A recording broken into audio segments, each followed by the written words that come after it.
বর্তমান সময়ে ভালো মানের ছবি একটা মোবাইল ফোন দিয়েও তোলা সম্ভব, বাট তারপরেও আমরা একটা নতুন ডিএসএলআর ক্যামেরা এই আশা নিয়েই কিনি যে ডিএসএলআর ক্যামেরা দিয়ে ছবিটা আরও বেটার পাবো, ক্রিস্টাল ক্লিয়ার শার্প ছবি পাবো, ব্যাকগ্রাউন্ড ব্লার থাকবে, টোটাল কথা ছবিটা একেবারে ফার্স্ট ক্লাস হবে।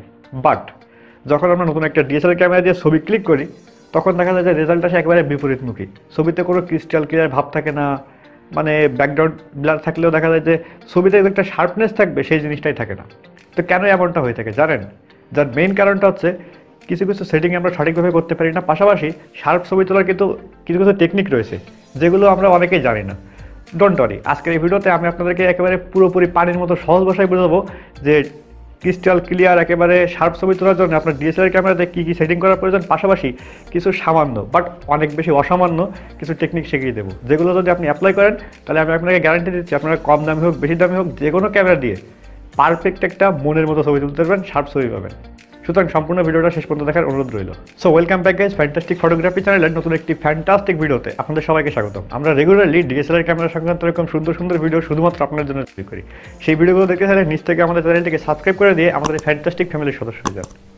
তাহলে আপনারা ডিএসএলআর ক্যামেরা সংক্রান্ত এরকম যে সুন্দর সুন্দর ভিডিওগুলো আমরা তৈরি করি সেগুলো আপডেট সবার আগে আপনার কাছে পৌঁছে যাবে। চলেন মূল ভিডিওটি শুরু করা যাক। আচ্ছা, তো আজকের এই ভিডিওতে আমরা টোটাল হচ্ছে 8টা টেকনিক এবং কিছু কিছু ক্যামেরা সেটিং সম্পর্কে কথা বলবো, ঠিক আছে? তো নাম্বার 8 থেকে শুরু করি, নাম্বার 1-এ যেয়ে শেষ করবো। সো পয়েন্ট নাম্বার 8 নম্বরের যে বিষয়টা সেটা হচ্ছে সবথেকে গুরুত্বপূর্ণ, যে আপনি ক্যামেরাটা কীভাবে ধরতেছেন সেটাও কিন্তু অনেক গুরুত্বপূর্ণ একটা বিষয়। ক্যামেরা ধরার উপর অনেক কিছু ডিপেন্ড করে। আপনি যদি সঠিকভাবে ক্যামেরাটা ধরতে না পারেন সেক্ষেত্রে ভালো ছবি তুললেও কিন্তু ওই যে হাত শেক করার কারণে অনেক সময় ছবি ব্লারি চলে আসে, আলটিমেটলি আপনার ছবিটা ভালো আসবে না। সো চেষ্টা করবেন সবসময় 2 হাত দিয়ে, একটা হাতকে সবসময় এরকমভাবে ট্রাইপড হিসেবে ব্যবহার করবেন এবং একটা হাতকে গ্রিপ হিসেবে ব্যবহার করবেন, ঠিক আছে? তাহলে 2টা হাত দিয়ে যখন আপনি ছবি তুলবেন তখন সুন্দর একটা ব্যালেন্স পাবেন। আলটিমেটলি এই ব্যালেন্সের কারণে কিন্তু আপনার ছবিটা অনেক বেশি সুন্দর আসবে। অনেকে রয়েছে ভুলভালভাবে ক্যামেরা ধরার কারণে ছবিটা তাদের মনের মতো পায় না। তো আমি আপনাদেরকে যেমনভাবে দেখালাম, একটা হাতকে সবসময় ট্রাইপড হিসেবে ব্যবহার করবেন যেটা ক্যামেরার নিচে থাকবে এবং একটা হাত দিয়ে গ্রিপ করবেন, এতে করে সুন্দর একটা ছবি আপনি ক্লিক করতে পারবেন। পয়েন্ট নাম্বার 7, এটা হচ্ছে খুবই সামান্য একটা পয়েন্ট কিন্তু আসলেই অসামান্য একটা জিনিস। সেটা হচ্ছে যখন আমরা ছবি তুলি তখন কি আমরা আসলেই লেন্সের সামনে কোনো ধুলাবালি রয়েছে কিনা সেটা পরিষ্কার করে নিই বা আদৌ দেখি? আমার কাছে মনে হয় দেখেন না। বা যখন আমরা লেন্সটা বডির সাথে অ্যাটাচ করি তখন কিন্তু বডির সেন্সরের সামনে অনেক সময় ধুলাবালি জমে থাকে, তো সেগুলোকে আমরা ক্লিন করি? অনেকেই হয়তো করেন না। আমার কাছে তো মনে হয় যে 90% মানুষ রয়েছেন যে মানুষগুলো এইসব বিষয়ের দিকে ফোকাস করেন না। বাট একটা ভালো ছবি পাওয়ার পিছনে কিন্তু এই জিনিসটা অনেক বেশি গুরুত্বপূর্ণ একটা ভূমিকা পালন করে। আপনার লেন্সের সামনে যদি ছোটো ছোটো ধুলাবালি থাকে সেক্ষেত্রে ভালো ছবি তো আপনি পাবেনই না। সব কিছু ঠিক আছে, দেখবেন আলটিমেটলি আপনার ছবিতে শার্পনেস নেই। সো কী করার আছে? করার যেটা আছে সেটা হচ্ছে যখন আপনার মানে বডির সাথে লেন্সটা অ্যাটাচ করবেন তখন চেষ্টা করবেন যে আপনার বডির সেন্সরের সামনে কোনো ধরনের ধুলাবালি রয়েছে কিনা সেটা একটু ক্লিন করে নেবেন। দেন আপনার লেন্সের সামনে কোনো ধুলাবালি রয়েছে কিনা সেটা একটু ক্লিন করে নেবেন। তারপরে যদি আপনি ছবি ক্লিক করেন আমার কাছে মনে হয় যে সুন্দর একটা ছবি আপনি ক্লিক করতে পারবেন। পয়েন্ট নাম্বার 6 নম্বরের পয়েন্টটি সব থেকে গুরুত্বপূর্ণ। সেটা হচ্ছে আমরা সাবজেক্টের কোথায় ফোকাস করব।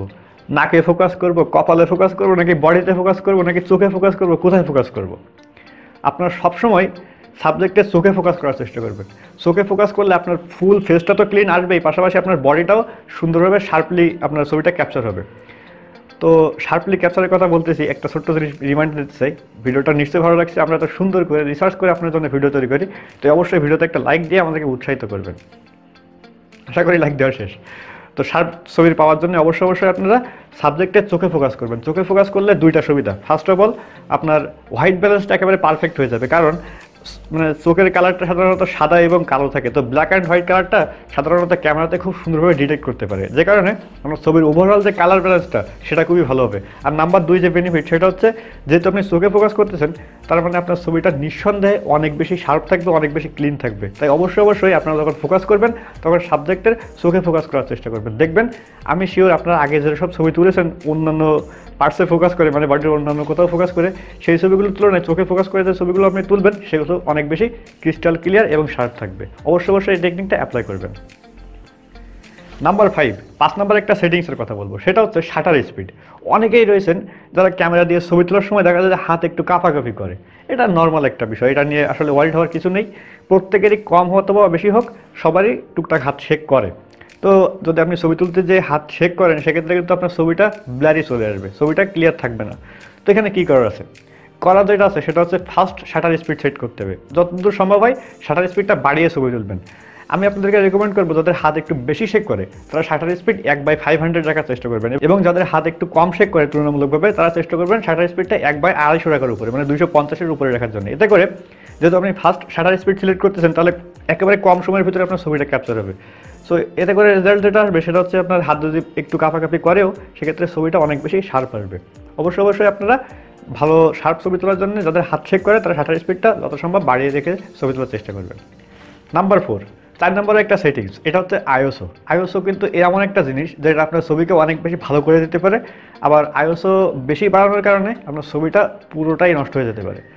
তো শার্প ছবি তোলার ক্ষেত্রে আমি আপনাদেরকে রেকমেন্ড করবো আইএসও নাম্বারটা 800-র উপরে নিয়ে যাবেন না। অনেক সময় আমরা যখন বিকেলবেলায় বা সন্ধ্যার দিকে শ্যুট করি তখন নর্মালি আমরা আইএসওটা অনেক বেশি বাড়িয়ে দিই। তো যে কারণে আইএসও আপনি বাড়াবেন, আলটিমেটলি কিন্তু আপনার ছবিতে একটা ডিজিটাল নয়েজ চলে আসবে, যে কারণে আপনার ছবিটা সব কিছু পারফেক্ট থাকার পরেও এই ডিজিটাল নয়েজ আসার কারণে আইএসও বাড়িয়ে দেওয়ার কারণে আপনার ছবিটা ওভারঅল নষ্ট হয়ে যাবে। তো চেষ্টা করবেন ডে লাইটে যখন শ্যুট করা হয় নর্মালি তখন তো আসলে আইএসও 400-র উপরে নিয়ে যাওয়ার কোনো প্রয়োজনই পড়ে না, বাট যখন লো লাইটে শ্যুট করার দরকার হয় তখন আপনারা চেষ্টা করবেন আইএসও নাম্বারটা 800-র উপরে না নিয়ে যাওয়ার জন্য। 800-র নিচে রেখে যদি আপনি শ্যুট করতে পারেন তাহলে আমি শিওর আপনার ছবিটা অনেক বেশি শার্প পাবেন। নাম্বার 3, খুবই গুরুত্বপূর্ণ একটা পয়েন্ট, অ্যাপারচার। অ্যাপারচার সাধারণত ব্যাকগ্রাউন্ড ব্লারের ক্ষেত্রে একটু বেশি ভূমিকা পালন করে। আপনি অ্যাপারচার সংখ্যা যত কমাবেন তত আপনার ব্যাকগ্রাউন্ড ব্লারটা অনেক বেশি পাবেন, কিন্তু আপনি যদি ব্যাকগ্রাউন্ড ব্লার বেশি চান সেক্ষেত্রে কিন্তু সাবজেক্টের যে শার্পনেসটা সেটা কিন্তু কমে যাবে। একটু প্র্যাকটিক্যালি টেস্ট করে দেখবেন আপনারা, যখন আপনারা অ্যাপারচার নাম্বারটা 5, 6 বা তার উপরে নিয়ে ছবি তুলবেন দেখবেন সাবজেক্টের শার্পনেসটা কেমন থাকে, এবং আপনারা যখন অ্যাপারচার 1.82-তে শ্যুট করবেন তখন দেখবেন সাবজেক্টের শার্পনেসটা কেমন থাকে। আমার কাছে মনে হয় না এটা ফ্যাক্ট। ছবির শার্পনেস যদি আপনি বেশি চান সেক্ষেত্রে আপনার অ্যাপারচার নাম্বারটা বাড়িয়ে তুলতে হবে। ব্যাকগ্রাউন্ড ব্লার কম পাইলেও আপনার ছবির শার্পনেসটা খুবই ভালো থাকবে। তো যাদের প্রয়োজন রয়েছে ব্যাকগ্রাউন্ড ব্লার করার পাশাপাশি ছবির শার্পনেস একই সাথে ধরে রাখার, তাদেরকে আমি রেকমেন্ড করবো আপনার অ্যাপারচার নাম্বারটা 3.5 থেকে 4-এর ভিতরে সীমাবদ্ধ রাখবেন, ঠিক আছে? এতে করে দেখবেন যে আপনার ওভারঅল যে ছবিটা অনেক বেশি শার্প আসবে, ক্লিন আসবে। পয়েন্ট নাম্বার 2, সেটা হচ্ছে এটা লেন্সের সাথে সংযুক্ত। দেখবেন অনেক লেন্স রয়েছে যেগুলোতে ইমেজ স্টেবিলাইজারের বাটন দেওয়া থাকে। নর্মালি ক্যামেরার বডির সাথে কিন্তু ইমেজ স্টেবিলাইজারের কোনো সম্পর্ক নেই। একেবারে বেশি দামি ক্যামেরা ছাড়া আপনার কম দামি ক্যামেরাতে সাধারণত ইমেজ স্টেবিলাইজারটা বডির ভিতরে থাকে না। তো কিট লেন্স, বিভিন্ন ধরনের জুম লেন্স এসবগুলোতে কিন্তু ইমেজ স্টেবিলাইজারের বাটন থাকে।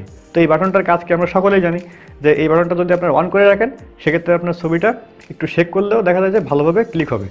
তো এগেইন যাদের হাত শেক করার প্রবলেম রয়েছে তারা চেষ্টা করবেন সবসময় ইমেজ স্টেবিলাইজারের যে বাটনটা রয়েছে সেটা অন রেখে ছবি তোলার জন্য। এতে করে আপনার ছবিতে হাত শেক করলেও আসলে ছবিটা অনেক বেশি ক্লিয়ার আসার সম্ভাবনা থাকবে, একেবারে আপনার মনের মতো আসার সম্ভাবনা থাকবে। তাই অবশ্যই এই মিস্টেকটা করবেন না। যদি আপনার হাত চেক করার প্রবলেম থাকে অবশ্যই ইমেজ স্টেবিলাইজেশন যে বাটনটা সেটা অন রেখেই ছবি তোলার চেষ্টা করবেন। পয়েন্ট নাম্বার 1, সব কিছু ঠিক আছে, এরপরেও কোনোভাবেই আপনি ক্লিন ছবি তুলতে পারতেছেন না। সেটিং সব কিছু পারফেক্ট করার পরে জাস্ট একটা ট্রাইপড ব্যবহার করেন, দেখবেন ছবিটা অনেক ভালো আসবে। কারণ আপনি যতই হাত একটু কম শেক করেন না কেন, যতই টেকনিক ফলো করেন না কেন, অনেক সময় সামান্য একটা হাত শেক করেই, যে কারণে আমাদের ছবিটা খুব একটা বেশি ভালো আসে না। তো এই ক্ষেত্রে আপনার সলিউশন হচ্ছে একটা ট্রাইপড ব্যবহার করেন, তাহলে দেখবেন যে ছবিটা অনেক বেশি ক্লিন আসবে। ওকে, তো আজকের এই ভিডিওতে যে গুরুত্বপূর্ণ 8টা টেকনিক এবং সেটিং সম্পর্কে আপনাদেরকে বললাম, আশা করি এগুলো যদি আপনি অ্যাপ্লাই করে ছবি তুলতে পারেন তাহলে ছবিটা অনেক বেশি ভালো পাবেন।